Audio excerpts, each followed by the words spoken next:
بسم اللہ الرحمن الرحیم۔ السلام علیکم۔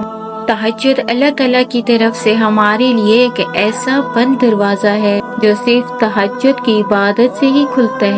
یہ بند دروازہ صرف ان لوگوں کے نصیب میں کھلتا ہے جو واقعی اللہ کے قریب ہونا چاہتے ہیں۔ جب تمہیں کوئی راستہ نظر نہیں آتا تو اللہ تمہیں خود آواز دیتا ہے، اور سب سے بڑھ کر اللہ خود انہیں تہجد کی طرف لاتا ہے۔ ویسے تو اللہ ہر طرف ہے، پر تہجد میں خاص سیاہ کالی چادر کے پیچھے رات کی اندھیری میں صرف وہی لوگ اللہ کو دیکھ پاتے ہیں جس نے اللہ سے بے پناہ محبت کی ہو۔ اس وقت اللہ اور آپ کے درمیان گفتگو، آنسوں سے بھری ہچکیوں سے کی گئی باتوں کی آواز اللہ کے سوا کوئی نہیں سن پاتا۔ اس وقت تہجد کے سجدے نہ تو سر اٹھانے کا دل کرتا ہے، نہ ہی آسمان سے نظر ہٹانے کا۔ یوں سمجھو کہ تم ایک کشتی پر سوار ہو اور کشتی ٹوٹی ہوئی ہے اور سمندر پر لہروں میں ہچکولے کھا رہی ہے۔ تم جانتے ہو کہ تم ایک ہو اور ایک تمہارا خدا ہے جو تمہیں کوئی راہ نظر نہیں آ رہی ہوتی، پھر بھی تمہیں کامل یقین ہوتا ہے کہ وہ تمہیں اس آزمائش سے بچا لے گا، کیونکہ تہجد میں مانگی گئی دعا ایسا ہنر ہے جس کا نشانہ کبھی خطا نہیں ہوتا۔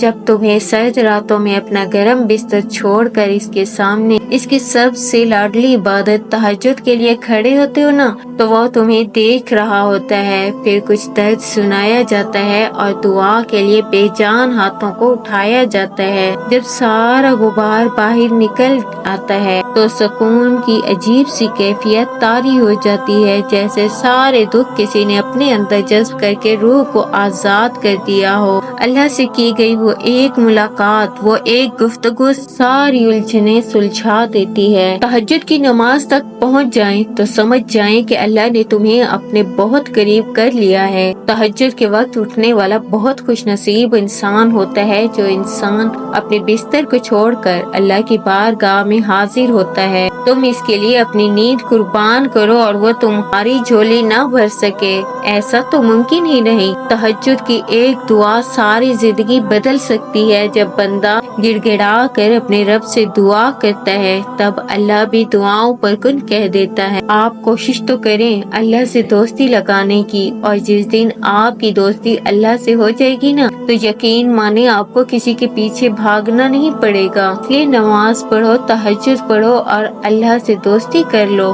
زندگی کی آدھی پریشانیاں اور تکلیفیں اس وقت آسان ہو جاتی ہیں جب تم اس بات پر گہرا یقین کر لو کہ وہ کبھی بھی تمہارے لیے برا نہیں چاہے گا۔ یاد رکھو اس کی دسترس میں ہر زخم کا مرہم ہے۔ اس رب نے تمہاری کوئی فریاد ضائع نہیں کی، ویسے ہی اپنے پاس سنبھال کر رکھی ہوئی ہے۔ سنو، یہ مملکت اللہ ہی کی ہے جس کے اندر رہ کر تم کام کر رہے ہو۔ تم جان لو کہ تمہارا اصلی خیر خواہ اللہ اور اس کا رسول صلی اللہ علیہ وسلم ہے۔ نبی کریم صلی اللہ علیہ وسلم نے فرمایا، جب تمہارے غم حد سے بڑھ جائیں تو مجھ پر کثرت سے درود شریف بھیجا کرو۔ قرآن کہتا ہے، آسمانوں اور زمین میں جو کچھ ہے سب اللہ کا ہے۔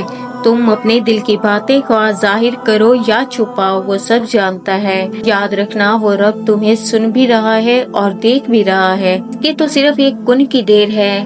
وقت، تدبیریں، جذبات اور دنیا والوں کی سب تدبیریں ناکام ہو جاتی ہیں۔ بس کچھ وقت کی بات ہے، تمہیں اپنی زندگی میں معجزے دیکھنے کو ملیں گے۔ اب وقت ہے اپنے صبر، یقین اور آنسوؤں کا اجر لینے کا۔ یہ کوئی عام بات نہیں بلکہ یہ ایک اشارہ ہے ان خوشیوں کی جانب جن سے اللہ ان قریب تمہیں نوازنے والا ہے۔ جان لو قبولیت کی گھڑی زیادہ دور نہیں۔ میں نے آپ سب کے کمنٹس پڑھے اور بہت دل سے دعا کو ہوں کہ اللہ تعالیٰ آپ کو وہ سب دیں جس کی آپ کو چاہ ہے، آپ کی زندگی سے تمام رکاوٹیں ہمیشہ کے لیے ختم کر دیں۔ آمین۔